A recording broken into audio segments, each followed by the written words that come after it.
Good evening, everybody. Yes, Joker, good to meet you, mate. Thank you very much. Nick Wilson, Serena, good evening. Welcome to the show. We've got our very own farmer Pete Lawrence on today to tell us what's going on in the farming sector. As you know, we had a big demonstration in London the other weekend, and there was a lot of talk about it. But I mean, I haven't heard, we will get to it, but I haven't heard Pete mention inheritance tax, but I have heard him talk about the countryside and development and stuff like that they're doing. But to no further avail, let's get down to it. Welcome to the show. Please follow all our links in the description. Follow all our channels. Rumble, we're live on Rumble tonight, so please click the link and follow on Rumble if you do anything like that. Good evening, Mark. Good evening, everyone. But Pete, over to you. How's it been past couple of weeks? Hello, everyone. Yeah, it's been very busy in actual fact. And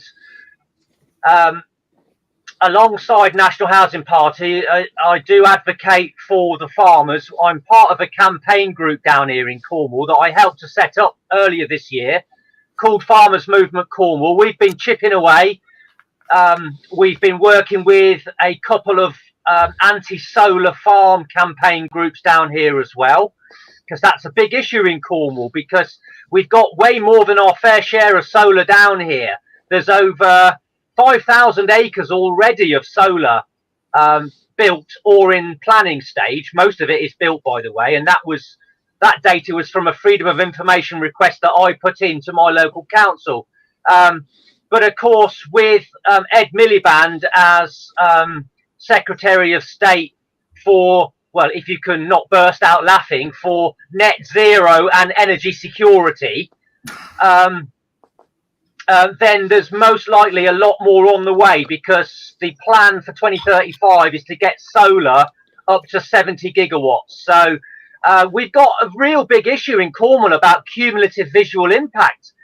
We're a tourist county. We've got an established tourist economy here. It puts about 30% gross value added to the Cornish economy. So it's very important about the visual appeal and people's enjoyment of the countryside. I mean, let's face it, these developments are industrial by nature. They're not pretty. They are fields and fields full of black solar panels with 8-foot high metal fencing and CCTV lighting poles, etc., all around them. I mean, I don't know about you, but I can't imagine John Constable putting the last few finishing touches to the hay wain and then rushing down to Cornwall to paint a load of that. Can you? Absolutely.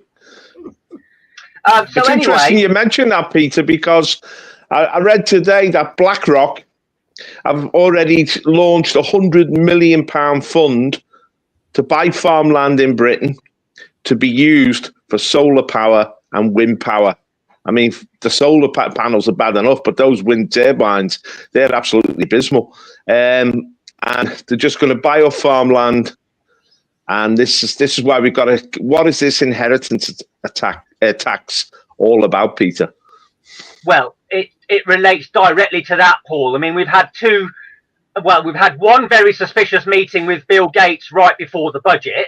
And then after the budget, we've had the recent one with BlackRock and several other big private equity players. Aviva was mentioned.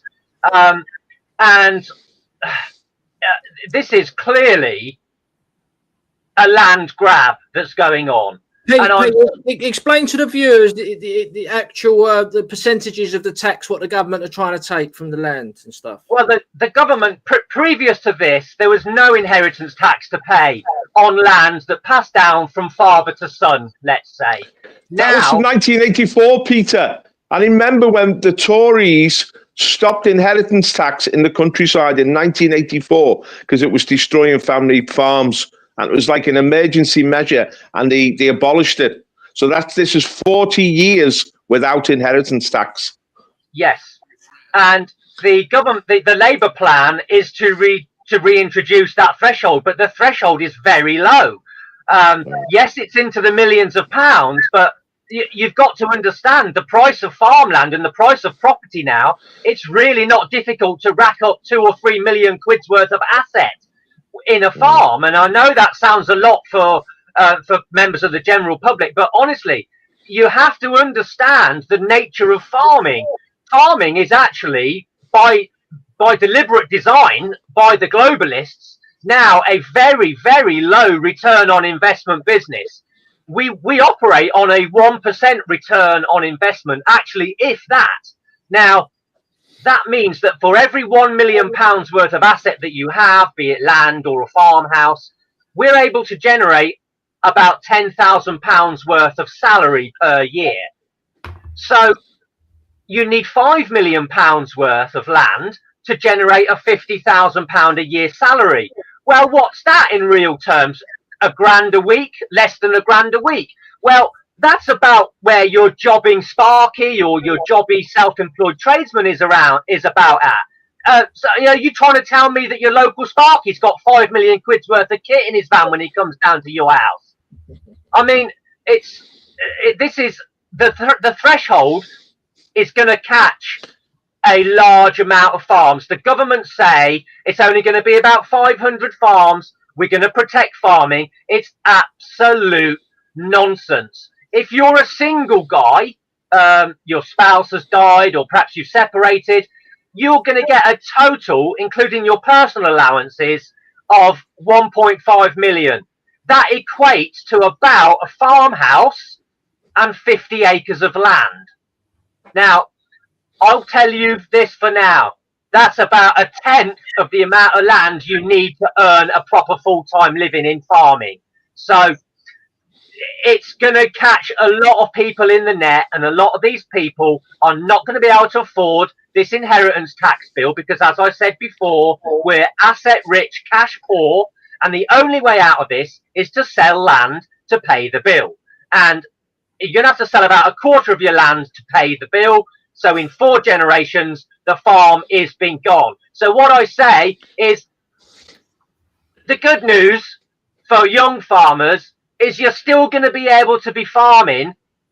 The bad news is you're going to have to rent your farm back from BlackRock. Okay, let's just give us an example, Pete. So if your farm's worth £5 million and you've got children and it's your farm, £5 million, and you die and you gave it all to your son. So explain how much money would have to be given to the government and how would you have to get the money to the government? Well, you've got two streams of relief. You've got the agricultural property relief, and that relates primarily to the land and the farm buildings. And then you've got business property relief, which relates to livestock, stock on hand, machinery, and all that kind of thing. And that's actually, the business property relief is one that's really, really bad news because the threshold for that has come down to £1 million as well. And let me tell you, I know these sound like big figures, but farming is a capital intensive business. A combine harvester's £500,000. You know, so even a small farm, a small 350, 400, 500 acre arable farm, it's got way, way, way over £1 million worth of machinery, you know, and barns to store it in and implements and all the rest of it. So if you had a £5 million farm, if you were a couple, so you've got full allowances, you would probably be looking at, if you had £5 million worth of land, you'd have to pay 20% on 2 million. So you'd be looking at £400,000 on the land and the house alone. And if you had any machinery over £1 million, you'd be paying 20% on that. So you're looking at... This is crippling, Peter. It's absolutely crippling. It's a cash grab, but underlying it all, it's a land grab. But what it's really about, and this is the truth, it's social engineering. BlackRock are a very sinister organization, and their goal, they say their agenda is social change. Now, what's the nature of that social change? They said you've got to force social change, and this relates to gender and to race. It's an anti-white agenda. When I saw all those farmers in Whitehall, I thought, they're all white. They're not going to get any sympathy off this Labour government, because this Labour government is carrying on a social engineering policy to totally destroy traditional Britain. This is anti-whiteism on the throne, and it's it's on wheels now, and it's so sinister. Starmer, Elon Musk labelled him, didn't he, to Stalin. Starmer is engaged in really a destruction of the farming community. And the farming community have got to realise that. And they've got to become very militant, even sacrificially militant, because they've got to overturn this. If they allow this new... this tax has come from nowhere. It wasn't even mentioned in the manifesto. This was all settled in 1984, because we know that farming is very investment intensive. We know that farming is an incredibly labour intensive industry. You have to get up early in the morning to look after your cattle or whatever. You work hard all day. I've worked on farms. It can be exhausting work. And as you say, for relatively low returns. The farmers are doing our country a favour. They're keeping our countryside beautiful and productive at a low margin of return. They're like doing a great social work. And the Labour government is just taking the legs from underneath them. And you know what? The British people realise the consequence of this. But we can't take it. We cannot accept it. This is tyranny. This is not done through consent. There's no public support behind it. You get all these Labour hacks on X and stuff saying, they're all millionaires. This is an absolute farce. A business with £3 million a year is a small business. Today, as you say, a farmhouse could be worth £2 million. What it means is that any asset you've got suddenly now becomes vulnerable to 20% tax. And that's your profit margin gone. So you're labouring all year, and it's a very high-risk business, farming. You can lose your crops, can't you? If the weather changes, frost or hail. Hail can destroy fruit crops. Frost can destroy grain crops. It's a high-risk business. And this government is attacking the farmers. It's absolutely despicable what's going on. And we've got to get a spirit of rebellion against this. We've got to look at what the French do. We've really got to stop it. We cannot allow it to happen, or our countryside and our farming community will be destroyed. And once they destroy our farming community, they've destroyed traditional Britain. Pat? Well, I was going to ask somebody if somebody could explain, if this wasn't in their manifesto, how did they manage to bring this forward and get it passed? And also, if it was that easy for them to do it, would it be easy enough for a next government to reverse it? Well, yes, of course. Well, 5 years is a long time, Peter. 5 years is not a long time in farming, is it really? What do you explain, Pete? Yeah, well, we haven't got the time. This is coming in April 26. So we've got, less than 18 months to make our point heard, and our point will be heard. I am in contact with people. We are organising nationally now behind the scenes. So Farmers Movement Cornwall have played their part in coalescing a network in Cornwall, and this is being rolled out across on a county level, and things are at play in the background. I'm not going to say too much, but we are organising, and we are going to defend farming. It's 100%, and because we've got no option. And I completely agree with your analysis there previously, Paul. I think we can add another string to the bow of descriptions of this uni-party regime. They're not only anti-God, they're anti-white, and they're anti-farming.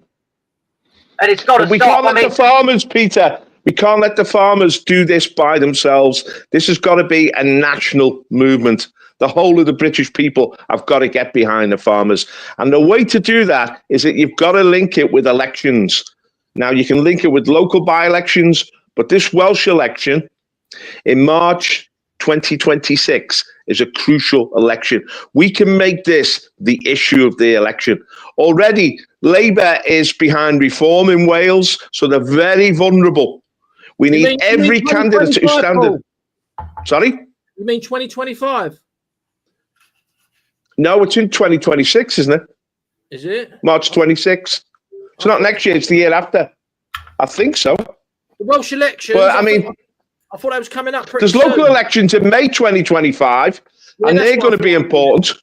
Yeah. They're going to be very, very important.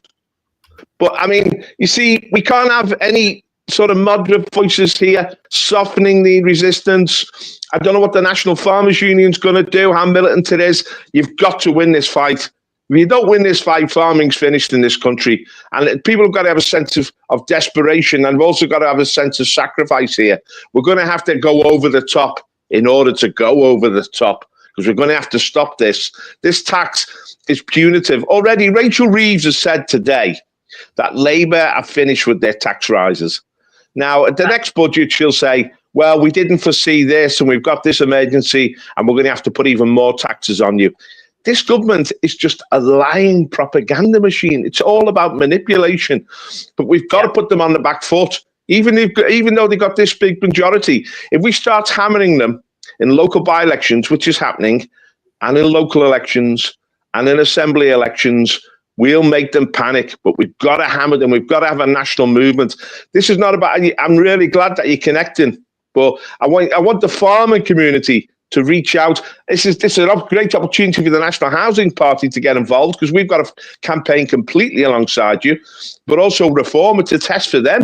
Are they really willing to take on the government on this issue and give everything to win this battle? Yes, well, you know, I can't overemphasize how important it is to keep public support with us. We can and we will win this if we go about it the right way. We have to educate, we have to get the right people into power, and we have to stick together like glue. And we can't play into their hands. We know how totalitarian they are now, but sacrifices will have to be made on this one, because we're not only doing it for ourselves as farmers, we're doing it for the public. We're the ones that feed you, and we're the canary in the mine. We're telling you how serious our food security is now, and how much of a big issue this is. And I can't overemphasize that enough. I'm telling people who don't understand this, who aren't farmers, I'm saying, look, we're in a massive stress about this, because this is like a microchip moment. Imagine if the government turned round to you today and said, look, we're bringing in mandatory microchipping of everybody. You've got to go to the doctors and have a microchip put in your hand or in your forehead so that you can be accounted for on the system. The general public would quite rightly be in an absolute outrage. Well, that's the level that we're at with the farming. This is nothing short but a communist play to get their hands on food production. Nothing short of that. It's not about it's not about economics. It's not about a budget. It's not about 5p on this here or 5p off that there. It proposes a constitutional change to the nature of our country. Nothing less. And it's not the loss of the last uninfected, vital separation of power between the people and the state. They must not be allowed to get their hands on our food supply. It's they're saying, the government, that they need this money to finance healthcare and education. We've got an open border. The wheel's coming into the health system. It's the international health system. It's an open check. The whole wheel's coming in and you know, jumping on our NHS bandwagon and draining it. And they're saying that the farmers have got to make a contribution to pay this. They're talking about taking £500 million out of farmers. Now, that is a drop in the ocean in the national budget. The national budget is 1.2 trillion. I mean, they give £500 billion a year away to foreign farmers. It's an absolute insult to our farming community. But we know these figures are not actually accurate. We don't know what the impact of this tax will be. It could be absolutely devastating. But this government will not be sensitive to the needs of farmers because it's deliberate. The way they're approaching this, it's just a PR exercise to pretend that they're doing this for positive reasons. This is about the destruction of our farming community, of our countryside, of our landscape, and ultimately of our people. These people who run us now, they belong to a different world. They're not part of the British nation. They are accountable to BlackRock, to Larry Fink, And all these billionaires, the George Soroses, they have bought this government. And we need to be rescued from it. But we've got to realise, okay, Donald Trump's in power, he might help us, but there's no cavalry coming over the hill. We've got to mobilise ourselves. We've got to take action. You can see in France, and the Dutch have done it, and the German farmers have done it. With the people behind them, they can shake the government. And this is going to be a real watershed moment in British history. Whether we stand up and assert ourselves, save our farming, save our nation. That should be the real slogan. To assert ourselves and stop this. Or if we buckle under and they destroy our farming community, what's going to be left in Britain? Pat? John, do you want to interject? No, carry on. Sorry. Yeah, so presumably the way they got this through is because they do have quite a big majority of MPs in Parliament. I'm talking about Labour, obviously, and they drafted up this bill or policy, whatever it is, and managed to get it through. But at the end of the day, what I really want to know, Pete, I mean, hypothetically, would the farmers be able to boycott somewhere like London for all their food produce, like milk, meat, or whatever goes in? Would that be possible to do? And would it be possible to have a serious effect on the way of life in London? It would be. Farmers are in the business of selling their produce, so I don't personally prefer that type of action, because we need to keep our businesses ticking over. But what I think we should do is blockade the imports coming in, and we should do that on a progressive rolling basis, whereby we do it for an hour on the first week and we frustrate the supply chain of the goods coming in. And that could just be by slowly driving on the motorway in front of HGVs that are coming from Dover. It could be a variety of ways, and we must do this with full public knowledge to make the public aware, to avoid the area. We do not want to upset or inconvenience our own people and our own nation. We're trying to send a message to the rogue state in Westminster, and I said WEF Minster, not Westminster.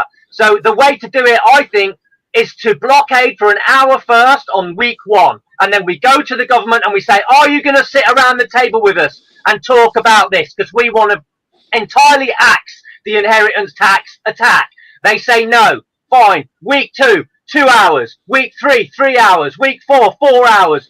Week 5, and on and on and on. That's the way to do it. Slowly put the thumb screws on them. Slowly. Yeah, go on, Paul. There are all sorts of ways to express civil disobedience. The most effective way is numbers. You see these like demos in like Tbilisi in Georgia at the moment. They're trying to bring down the government there, but they paralyze the state. What the farmers need is numbers. I mean, they got 15,000 people in Westminster and it made an impact, but we need 150,000. We need to saturate city centres.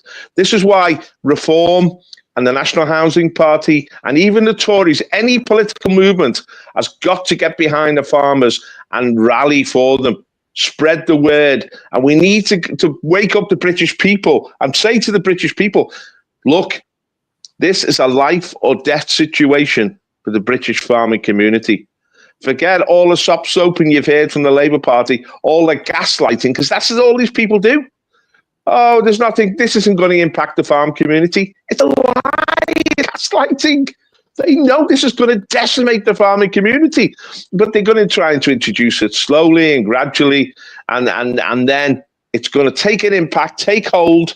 But what they'll do, they'll get people within the farming community, within the National Farmers Union, to say, actually, we can cope with this. It's not such a big threat. They'll plant people inside the movement to try and undermine it.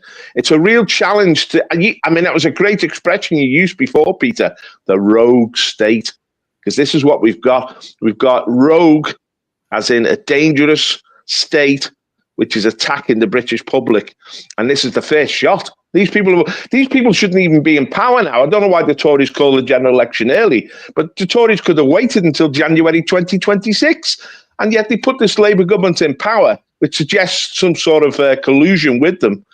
But This is in their initial moves. They've done a devastating attack on the farming community, but there's more to follow. So we've got to rally the ranks.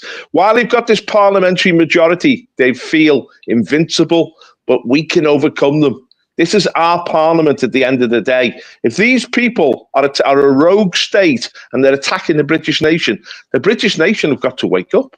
The way the French nation woke up, remember the Gilets jaunes in France? Every day they had these massive rallies. Now people get sort of, there's a Tommy Robinson crowd and whatever. They get riled up over certain issues. We need people to get riled up about this farming issue because it's the kernel of our survival for the future. It's put the farmers on the front line. Now, the farmers, as you know, Peter, you live in isolated communities. You live away from the cities. They're not known for their political militancy in Britain. They're not known for their political organisation or even their political clout. Although in 1984, they did get the inheritance tax removed. But the farming community can lead here. But we're going to need savvy political people to be part of a vanguard to really ignite this movement and make it effective, because we have to win this battle. Pat? Yeah, I mean, I definitely agree we need to unite, but I definitely wouldn't include the Tories because they are part of the reason that the Labour Party are destroying this country. They have allowed them to get bigger and bigger, and they could have gone more hardline, and they could have stopped the boats, and we may not have had a Labour government. But going back to Pete in Cornwall, I would like to ask another question. So Pete is standing for us in the local elections in 2025 in Cornwall, and one of our hopeful candidates. And I was just wondering how many of the candidates within the Cornwall area are actual farmers like yourself or linked to the farming industry or community? Is there many people who are actual councillors who are actual farmers in Cornwall, Pete? Yeah, there is. And actually, it's quite encouraging, Pat, because there are several farmers who are councillors who are actually very pro-farming, and they are awake, should I say, to the carbon dioxide con of the net zero madness. They're obviously compromised to a certain extent, so they can't be the one to stand up in the chamber and talk about the elephant in the room. But I was privy to a planning application hearing this week with one of the solar farm groups that I've been working with, and we actually got the application thrown out on a majority of 8-1, which was absolutely fantastic. This was a 220-acre solar farm just a couple of miles from me in a beautiful part of Cornwall. There was a farm business there. The guys had done it up for a wedding hire venue and a holiday let. Absolutely gorgeous. They'd landscaped it, put a lake in with a pagoda so people could get married there. It was gorgeous. And this plan was for solar panels as far as the eye could see on 3 sides. Absolutely shocking for these people. Pete, can you just explain to the viewers what a solar farm actually means? Well, a solar farm is a power station, basically. It is solar farms that should be on your roof where food don't grow. And instead of that, they're on food producing land. They are literally farmers who have been suffering a war of attrition for so long that they're so broke and haven't got viable farming businesses to pass on, that then along come the green development companies, all at the expense subsidised by our taxpayers, of course, and offer them crazy rents. I mean, the rents are about 3 times higher for solar than you can get for renting out to another farmer. So, I mean, it's an offer too hard, too good to miss for a lot of farmers. And, every man has his price. We know that. So this is how it happens. And these are 30 or 50-year contracts, guys. So This is food security. This is an absolute disaster. Yeah. And let alone there being some horrific hail event like we've seen in Valencia and Almeria recently. I mean, the hailstones there were so big and powerful, they were able to puncture through 800 gauge polytunnel plastic. That stuff is tough. There's pictures of car bonnets with, almost bullet holes in them. I mean, these would smash solar panels to pieces and render the ground unusable for agriculture forever. It's just such a terrible idea putting solar farms on farmland but that's what it is. It's And net zero. This reminds me, Peter. What's your theory, Pete, on that? What's the motive of why they want to do these solar panels? Let me just answer that a second, Pat. I see this as akin to what's happened to the hotel industry. The hotel industry, we had lovely hotels all across the country that people could stay in and enjoy. They've been taken over by these bogus asylum seekers. The government has subsidised and they've financed the destruction of our hotel industry. Is a joke now. So many hotels are putting these people up, as you say, Peter, again, long term. And the hotel owners are happy about it because for them, it's guaranteed income for a long time. Now they want to do it to our farms. But it's this pincer movement, the pincer movement of net zero and inheritance tax, hit the farmers in the pocket and then tempt them with solar farms and say they've got to do this to net zero. Government money comes in. The money they take in taxation, they'll put that into the solar farms. This is such a devious attack by the government. It's so insidious. The solar farms, are they a kind of a way for the government to get away from fossil fuel burning and things like that? Is that their theory? Yeah, that's the justification for them, that we've got this climate emergency and that we've got to stop burning fossil fuels. I mean, I'm sorry, but there's no scientific consensus on that at all. And any local council that self-declares a climate emergency are clearly not fit for purpose, because how can they make a decision without viewing all the huge amount of scientific evidence to the contrary? Carbon dioxide is not the gas of doom. It is the gas of life. In fact, it makes plants grow. It gives us bigger crop yields. It's greening the desert. And it's never, ever driven climate. It doesn't do that. And there's even scientific work which puts the final nail in the coffin about some kind of runaway heating scenario. Because the more carbon dioxide you put in the atmosphere, it doesn't double the amount of heat that's going to be happening. It's a fraction of it. We could double our parts per million of carbon dioxide and we'd only have a 0.1 degree rise in temperature, according to the latest work which was done in 2020. So if you're a council that's declared a climate emergency, I'm sorry, you're not fit for purpose. And if we can't trust you on making a decision about climate change, how can we even trust you to add up? It's dangerous times, isn't it? I mean, I've got a qualification in meteorology. I know that this climate change is just a complete hoax. And the Trump administration has already said that. So they've pulled the rug from underneath them. But it's BlackRock and Vanguard, isn't it? And Soros. They own this government now. And they've got a hidden agenda. The hidden agenda, and they've made it, it's been actually released. They let it slip that they want radical social change. Now, that might sound a bit pie in the sky, but what they really mean is they want to drive our farmers off the land. They want the land. And everything they're doing is just a little trick, a little game to advance that agenda. And I didn't see, you're talking about 5 years. This Labour government's got a maximum of 5 years.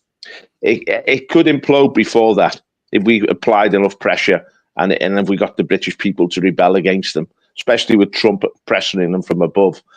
But in those 5 years, they're going to rank up the attack on the farmers. They're going to rank up this agenda.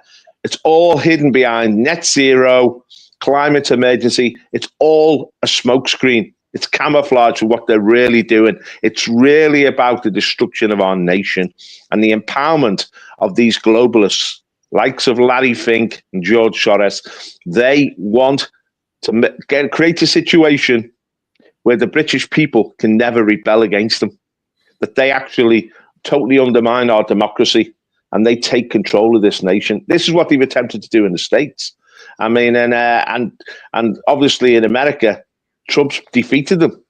So it's going to be really interesting to see how this develops because of X, they can't isolate the farmers. They can't use their propaganda machine, which is the BBC, the newspaper industry, the radio, to destroy the farmers because the truth's going to come out on X about what's really happening. And that's the platform where we really spread the reality of this situation and fight this campaign to save our farmers, because we've got to fight.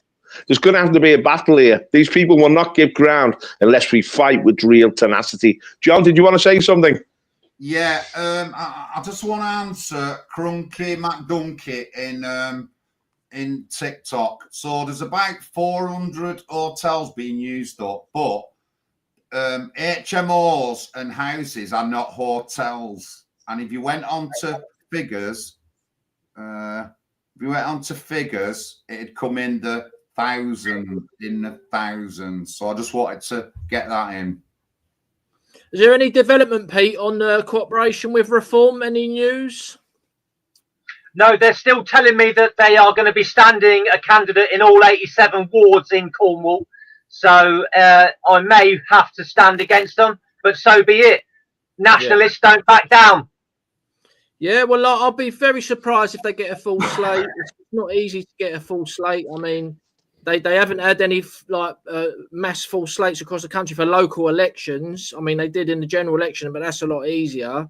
But yeah, there must just be one space, and you could say, look, just don't stand, just give me that space, and hopefully pray to God. What interests me, Peter, is this. What are Reform saying about this attack on our farming community? What do you see as their response? Will they lead the rebellion? Well, their agricultural policies are actually okay.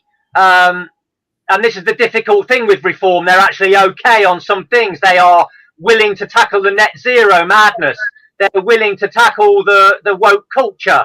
And they are supportive of British farming and British fishing.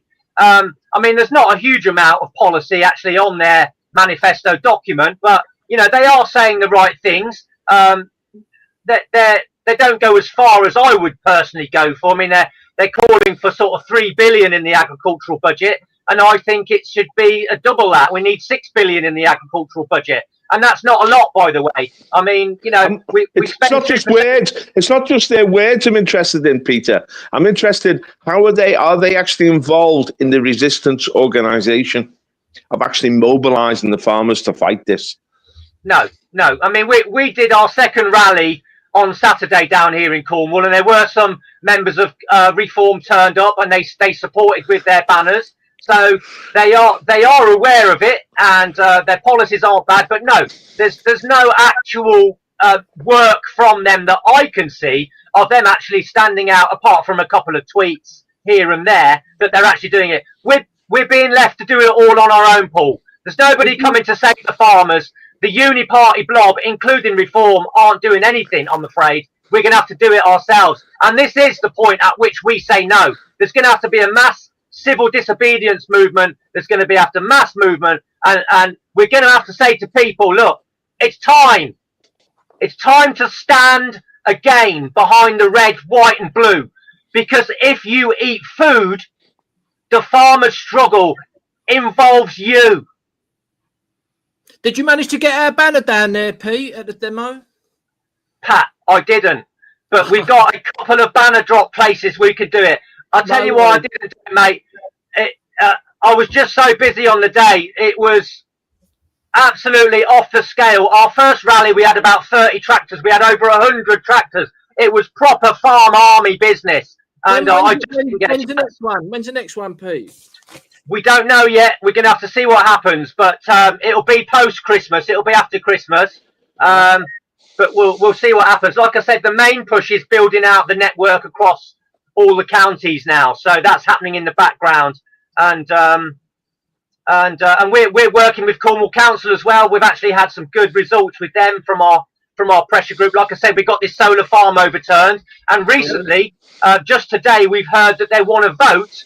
They voted for a debate on a motion to support Cornish farming. So, there's good people in there, and they're trying to do their bit for us. So we're going to now be working together on some policy recommendations for Cornwall Council. So they've got a leg to stand on when they're defending anti-farming policy. So, we're chipping away, but this is serious.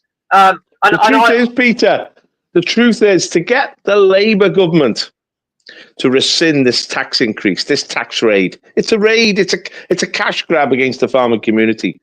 To get the Labour government to do a volte-face and about turn in their relation to the farming community in this country is going to take one hell of a movement. Let's not kid ourselves. The farming community, you're showing an example of this. I've got local organizations. They've got they're mobilizing as a people. We've seen that obviously in Westminster. Now, I was glad that there were Tory MPs there and Tory ministers because they are still a significant portion of the party. I mean, they're the opposition in Parliament. If the Tories are with you, it's an advantage. It's not a disadvantage. We need all the political clout we can muster to defend the farming community. I mean, there could be radical elements within the Tory party that wake up over this. You know, obviously we want radical elements in reform to wake up over this. We, the Nationalists, we provide the cutting edge to this battle. But this battle is, as we know, is for the soul of the nation. But it's got to involve more than the farming community. I don't think the farming community, it'd be interesting to see how much clout they can actually exert in Britain. If they stop supplying food to the cities, if they blockaded the ports as they did in France to stop the importation of food, if they say to the British public, look, rally now, join us, and we'll turn this over and we'll return to normal very quickly. If they do that, the British public will respond to that. This is going to be a very significant movement in the next 2 years or even the next 18 months. I'm saying, but it's got to be linked to political elections. It's got to be linked to local council elections. When the Labour Party see that people who support the farmers are getting elected left, right and centre, when they see that they lose power in the Welsh Assembly, which is very important to the Labour Party, very, very important, they'll fight tooth and nail to keep that Welsh Assembly. But of course, Wales is a rural country. Wales, I mean, these Welsh farmers are going to have incredible clout at this election. They've got to rally the Welsh people behind them. And we've got to rally as a British nation behind them as well. We've got to fight this as a political campaign, a social campaign, a farmers campaign, a national campaign. But we've got to make our voices heard. And I would appeal to anyone who's watching this, anyone in our nation now, to educate yourself about this attack on our farming community and join the fight back in any way we can. It could be a contribution to a movement. We could actually join in these protests. We're going to have to trigger a social sort of movement which will put this Labour government under pressure because they're only going to respond to real pressure. Peter. Absolutely. And I think when we make the general public aware of just how serious our food security is, I think they will be on board with this because majority of people just don't know. They go to the supermarket every day and there's food there and they just think it's always going to be like that. But I tell you, I'm closer to the ground and I can tell you when DEFRA say we only, you know, we're importing 46% of our food right now. Okay. That's the headline statistic. So about half the food we eat comes from abroad, but we are so run down as a country now. We've been so deindustrialized because of net zero and all these other boondoggling, money-wasting schemes that we're not anywhere near self-reliant in many of the vitally required input materials for farming. And farming is an input-intensive industry. You need a lot of energy to go in. You need seeds, you need diesel, you need, you know, all the rest of it. And I mean, we don't even produce literally half of our nitrogen fertilizer is now manufactured on these shores. Half of our replacement herd for the beef industry is now imported from Europe and Southern Ireland. Half of their winter feedstuffs too are now imported. Paul, we're not even self-sufficient in our oil anymore. We used to be net exporters of hydrocarbons and now we're net importers. And that's how we make our fuel, including tractor diesel. So when all of this is taken into consideration, the full or circular self-sufficiency figure is way below half. In fact, I would say it's more like a third or even less. Now, that is truly shocking because if we ever did have a problem getting food into the country, we would literally be facing starvation. And it just makes no sense to be introducing such a large amount of third-party risk into that arrangement. I mean, think about it. First of all, you've got to get another country to grow the food for us. then you've got to get that country to not have a problem or a crisis in their country. Because I'll tell you this for nothing, they ain't going to send the food to you if they're starving, are they? And then even if that happens, you've got to make sure the food gets here, you know, as an import. So it's just crazy, this risk. And when people find that out... I think it's all deliberate, Peter. I think it's all deliberate. And just as like the government has made us dependent on foreign workers in the NHS, it's all deliberate. They're undermining our self-sufficiency, our sovereignty, our sense of being able to control our own destiny. This is how they are imposing our tyranny upon us, and we've got to turn that round. But John, do you want to say something? Yeah, I mean, we did a farmer stream about 6 months ago, and they're going to force us. One of the things they're going to do, they're going to force us to eat other foods, and they're going to force us to eat bugs and other kind of plant kind things. They can make meat, they can digitally create meat and stuff like that. That's what we're going to do. And Bill Gates, I think, is really into that thing. And we talked about this last time. So as soon as our food security's gone down, like Pete's saying, they'll be like, oh, well, you can eat this, you can eat this. We've got plenty of this. Honestly, horrible. There's a document online called the Sainsbury's Future of Food Report.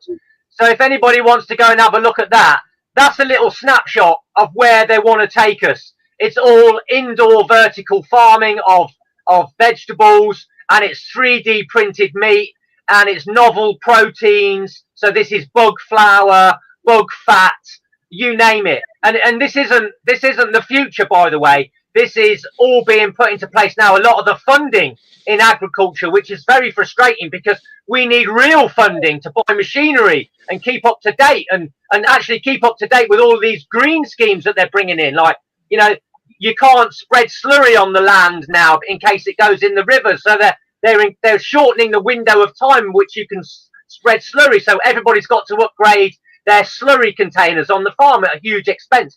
You're getting hardly any help for that, but there's loads of help if you want to go into the novel protein market.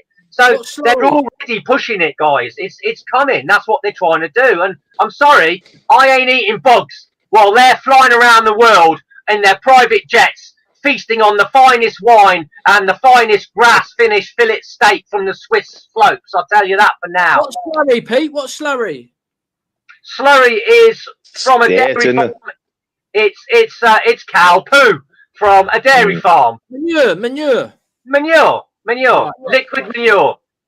The important thing about what you're saying there, Peter, is that this movement will also appeal to other types of, left-wing people. Left-wing people are interested in their environment. Left-wing people are interested in the quality of their food. Left-wing people are interested in our landscape. This has got to be a populist movement.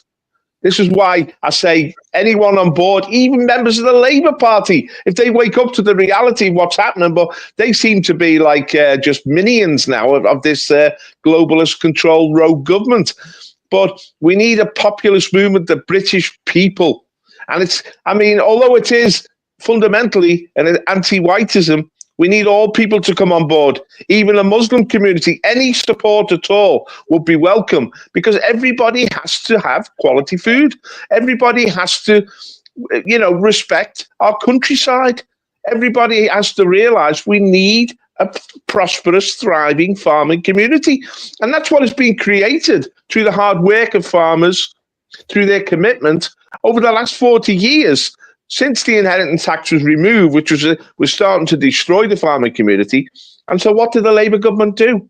They bring this inheritance tax back in with a vengeance, without even consulting the British people, without even talking to farmers, without even being worried about the consequences. It's like they don't care about our countryside. They don't care about our landscape. Could you imagine our landscape if you drove out to the city centre and all you see is field after field of solar panels and wind turbines? It would dishearten you. I mean, I go to the countryside because it uplifts my soul. And in a sense, this is a godly movement because we need the presence of God in this. We need to know that we're doing something which is worthy and is righteous and is just. And this is how we win this campaign. We have to show that what the government doing is not just financially unacceptable, it's actually evil. It's about destroying families. It's about destroying traditions. It's about destroying what is beautiful and what is good in Britain. That's absolutely horrendous. And their insensitivity and their total disdain for what the British people really feel about this shows that this is an alien government. It's an alien government. It's a rogue government. It's a government that somehow has been imposed on the British people. Only 20% of the British people voted Labour. 80% are wondering where these people come from. It's like the aliens have taken over. It's like they've landed from outer space and are now dictating to us. As Elon Musk said, it's a tyranny in this country now. And we've got to fight back. We've got to rise. We've got to educate ourselves. We've got to mobilize. There will be elections. There will be protests. There will be organizations. We've got to get involved. We can't sit passively and allow these people to destroy our nation. Pat? Yeah. Well, just like to shout out anybody in the Southwest who could go along and help Pete with his local election campaign. You know, we need leafleters, canvassers, because this is the only way we're going to, you know, fight back and make a change. Ultimately, is vote them out. I mean, mass disobedience could obviously work as well, but generally, you know, local elections is where it's starting. And I really don't think the Tory party should be given a lifeline. They need to be gone out of the way. They shouldn't be given a lifeline to latch on to the farmers' protest to help them recover from destroying our country, basically. So, yeah, anyone can get down to Cornwall. Please give Pete a hand. You know, Pete's a lovely bloke. He's preparing his next leaflet. He does need leafleters and canvassers, especially canvassers. That's the most important thing in a local election campaign, is getting canvassers who can knock on the door and speak to the people. And we're going to pray to God that Reform won't stand a candidate in Pete's ward. But if they do, they do. We can't back down. We've got to carry on. Listen, if Reform was the answer, we'd all join it, but we're all banned. So, you know, we can't give them a pass. You know, they're not going to give us a pass. That's what they said to Pete. But hopefully, if they haven't got enough candidates, they'll see sense. And, you know, we can say to Reform, we will vote with you on a council elections and stuff in the whatever. So, you know, but yeah, we need help wherever we stand. We've got candidates in Bedford, Brighton, multiple candidates in London, the Wirral, Oldham. So if you want to get involved and do some leafleting, it's a great way to keep fit. But if you can't do all of that and you just want to join the party, please join. It's a massive motivation to our team. You know, £22 if you're working, it's £11 if you're not. But yeah, we're praying for Pete as a good result down there, and I'm sure he will. And the key really is to realise you're going to stand the next time as well, because I stood in 2022. And I didn't have enough time to prepare to get a really good result. I think Pete's got more time for his one, but generally should start about a year before, like a solid door-knocking campaign. But who knows? You know, who knows what's going to happen? You know, you've got multiple things what can happen. You got strong Labour down there, strong Liberal Democrats, and the Tories are probably going to play a big part as well. So, what do you reckon, Pete, on your chances? I think I'm in with a good chance. Liberal Democrats, to be honest, are the main threat. The Tory vote is coming back a little bit, but it's going to be the Liberal Democrats. It was very close in my ward last time. It was won with just over 1,000 votes, and there was only about 60 or 70 votes between the Lib Dems and the Tories. So it was a close seat, but the Tories just pinched it. So the Lib Dems are the one I'm going to have to watch out for. But yeah, it's all about getting feet on the street and getting the message out there. And you know, I'll go back to what Paul's just said. There's huge opportunity for populism here with this farmers and food security thing. There really is, and hopefully good members of all the other establishment parties will basically see this as their opportunity to go, well, do you know what? You know, I'm just not taking any more of this. You know, I am going to see the light. I'm going to leave. I'm going to move right. And this is our job, is to build a solid nationalist vehicle for them to then come to, because it's just a process of basically leaving the mainstream uni party, going slightly right to Reform, going a bit further right to UKIP, and then keep rolling down the hill to the right-hand side until you find the proper boys like us. And that's what we got to do. Because the social contract is completely broken now between farming and the nation. Okay? We grow the food. We are the trustworthy custodians of the land for the next generation. And the land is a national asset. Yes, the legal title is in our name. But when you think of it in terms of a nationalist, we maintain the land for the nation, and that's where we grow the food. But the contract's broken. The establishment has turned their back on us, and they've turned their back on us since the repeal of the Corn Laws in 1846. We've had no protection. We've had no nationalism, and it's a disgrace. It's the first duty of a public office to take care and protect the nation and the people of it, and that includes feeding them. So this is going to wake a lot of people up. And we really need to grab this bull by the horns. We are the people, Peter. It's a populist movement. Remember that. The people. We want true democracy. We want the people's true voice, the heart of the British people to be heard. And the British people in Cornwall, they need you, Peter, because you're informed, you're incisive, you see what's happening, you're insightful, and you could be a great voice for the farmers. We need a platform for you because you're speaking from great knowledge and from great passion, and that can make a big difference. I can see you being a catalyst for real change in Cornwall. So the Cornish people need you, Peter, and that's why we've got to get behind you. Now, this is not just about party labels here, but we are a nationalist party. We are the National Housing Party, but we are the People's Party. We are a populist party. We're a democratic party. We're rallying the people. And so ultimately we need a broad coalition. It's not right and left. It's the people coming together to defend what belongs to us because we're under attack. These globalists want to take away what's precious in this country. They want to destroy what is precious to the British nation. They want to rob us of a future or bring us into their dystopian future. And that's just as the Americans have said, no thanks. They've turned away from it. We've got to turn away from it. We've got to follow their lead. So there's a big battle this election. May 2025, the local election, it's going to be a big one. It's going to be a big one in Cornwall especially. We've got to get behind Peter. If you can, make a donation to the party. We need leaflets. We need to get people down there. We're putting people up in hotels. You're going to need people to have transport to get there. So there's going to be a cost involved. The more money we have, the more we can do. The more leaflets we can buy, the more banners we can buy, the more adverts we can take in local papers or whatever. But we need resources. We need people on the ground because I believe that Peter is needed by the Cornish people. We need to get this guy elected. Forget reform. Reform. We want reform to come on board and join this movement of national resistance.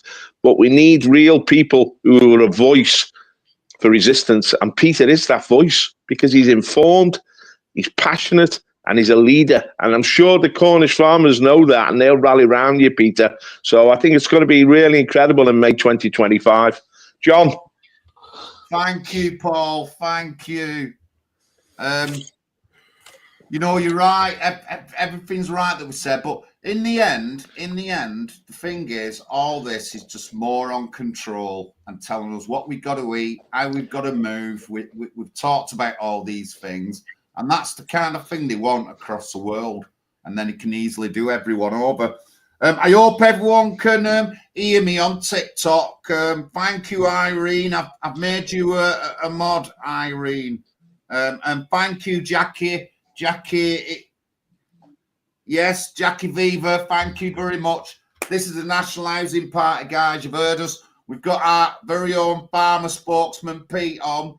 And I haven't seen his farm yet, but he's a proper farmer. He's always busy. Honestly, this guy, he must never stop working. And I go to a farm a lot in Bath, so I know what it's like. I know what it's like with the animals and that. But he said the Liberal Democrats are the issue in Cornwall. They are a bit of an issue in Somerset as well, the Liberal Democrats. But I went to the last general election hustings and I made a statement and everyone wanted to talk to me. And I was quite frankly telling them what I thought of certain things. But, you know, people are changing how they vote. They're changing how they vote all the time. Even though Labour got in with a majority of seats, they got in with less votes than they've ever done before. And the next general election, we're going to lose one of the 3 major MPs up here in Oldham for sure. And I'm guessing this is around the country. Local elections coming up. All the independent parties, Reform, the Workers' Party, they're all going to do well in local council seats. And that's what we need to do. Take over them local council seats and split that government up. Remember, we've had 2, 3 parties all the time, so they have the majority in Parliament. But in 10 years' time, if there's more independents in and more than half the government are independents, then that forces Labour and Tories to take on other policies and to work with other groups. That's how it works. And that's what we want.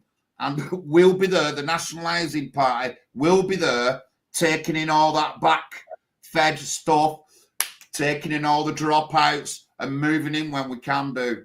Thank you. Let me just say something quick, John. In the southwest, Labour and Liberal Democrats have got some sort of alliance going on, and sometimes Labour don't stand, and only Liberal Democrats stand, and sometimes Labour don't stand, and so they make sure that they beat the Tories, the other part of the Uni Party.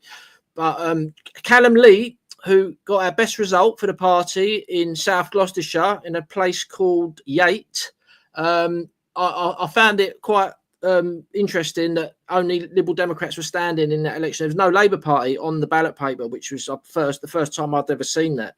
And he's got the best vote so far, 226 votes, I do believe. So that's your target, Pete. You got to try and improve the party vote on your one, hopefully. So yeah, brilliant stuff. We've done all right in most of our elections, and how do I know that? Because nobody says nothing about us online. If we did bad, then they would say things, but they don't, because we're doing well. It's simple as people are taking note. People are taking note of me in Oldham. That they're seeing that I'm a capable guy. I can talk, I can debate, and stuff like that. And we're going to change it, guys. But thank you very much. Angie's in the chat. Good evening, Angie. Another one of our candidates going to be running in the Wirral this year. But we've still got a bit of work to do in Angie's area. So if you're interested, if you're in the Wirral, contact me or Angie.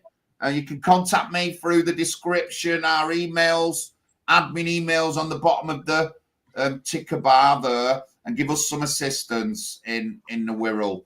But thank you very much. Any last words, Pete, Paul? Well, I'd just like to say, back to the populist nature of this and how much of an opportunity it is.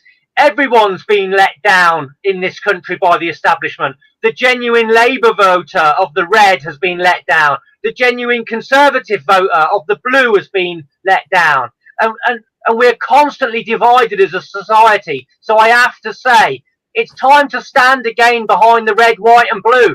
And we've got to unite the town and the country. And this is a great opportunity to do it. So thanks for all your help with the National Housing Party.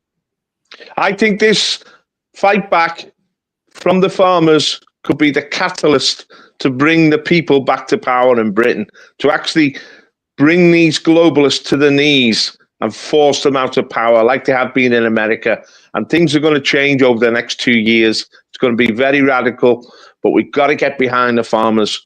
If you hear that there's a protest, if you're able to help in any way, even just promote it on social media or in any way you can, get behind our farmers now.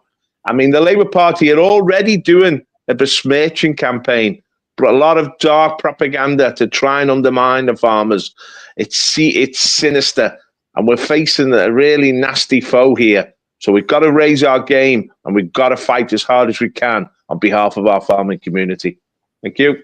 Yeah, thanks a lot, lads. Just like to say Christ is King and Jesus Christ is looking over the farmers, and they will march to victory.